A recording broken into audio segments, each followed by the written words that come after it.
Robbery का case लग रहा है, फॉरेंसिक टीम को इन्फॉर्म करो। यस भैया, भैया, हाँ भैया,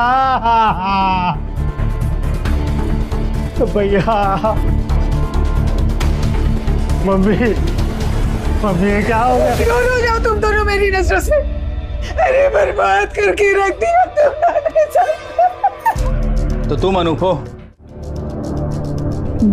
जी। इन्होंने हमें बताया जैन के साथ तुम दोनों ने क्या किया है। शर्म नहीं आई? अपने भाई को ही अपाहिज बना दिया। नहीं साहब, हमें नहीं पता था कि भैया अपाहिज हो जाएंगे। ये सब तो हमने उनसे पैसे ऐंठने के लिए किया था। और कल जब जयंत ने तुम दोनों को घर से बाहर निकाल दिया तो गुस्से में आकर तूने अपने भाई का मर्डर कर दिया। नहीं है, हमने कुछ नहीं किया है। हम मानते हैं कि भैया से हम नाराज थे, पर हमारे बड़े भाई है, हम काहे मारेंगे उनको? हम दोनों तो कल पूरी रात इसके पापा के घर में थे। आपको अगर चाहिए तो आप पता करवा लीजिए। अजीब बात है, घर में इतना बड़ा हादसा हो गया और अभी तक तुम्हारे पापा नहीं आए। सर वो तो हरिद्वार गए हुए हैं गंगा स्नान करने, कल तक लौटेंगे। जब तक इंक्वायरी चलेगी तब तक तुम दोनों कहीं नहीं जाओगे।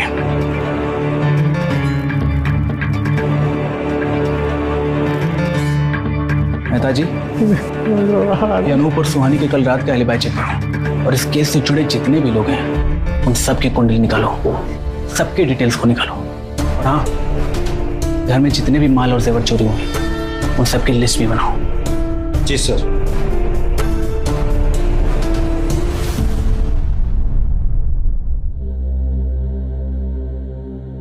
अच्छा मालकिन, मैं चलता हूँ। रीना, मैं शाम को ड्यूटी से आके तुम्हें घर ले जाऊंगा, ठीक है? अरेस्ट कर लो इन दोनों को।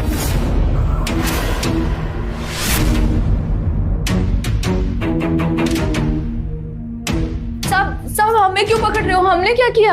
अब झूठ बोलने का कोई फायदा नहीं रीना। हमें तुम्हारे घर से ये बैग मिला है जिसमें चोरी का सारा माल है। दरअसल यहाँ बगल में एक एटीएम है और जब हमने एटीएम के सीसीटीवी फुटेज को खंगाला तो हमने देखा कि रात 2 बजे रमेश वहां पर गया था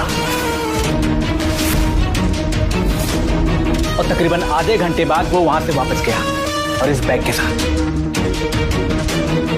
और उसके बाद हमने तुम्हारे घर पर चेकिंग शुरू की और हमें ये मिला। अब भलाई इसी में एक अपना जुर्म कबूल कर लो।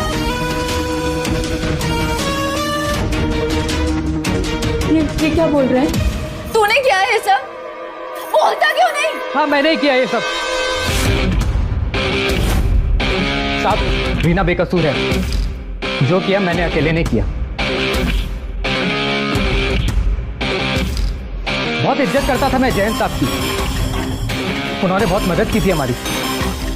लेकिन जब रीना ने मुझे बताया कि वो कितना कमीना था, जयंत साहब। बस कर, अपने गुनाह को खुददारी का नाम देना बंद कर।